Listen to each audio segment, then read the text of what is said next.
ថ្ងៃនេះថ្ងៃឧបោសថសិលសូមផលបុណ្យទាំងឡាយដែលខ្ញុំបានសាងក្នុងជាតិនេះ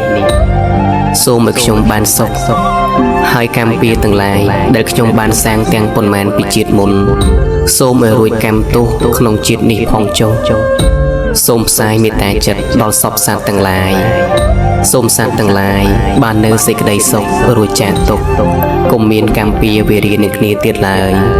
សូមឲ្យមនុស្សដែលស្អប់មនុស្សដែលស្រឡាញ់ខ្ញុំបាននៅសេចក្តីសុខសេចក្តីចម្រើនរកទទួលទានមានបានមានសេចក្តីសុខស្ងប់គ្រប់គ្នាណដ្ឋេ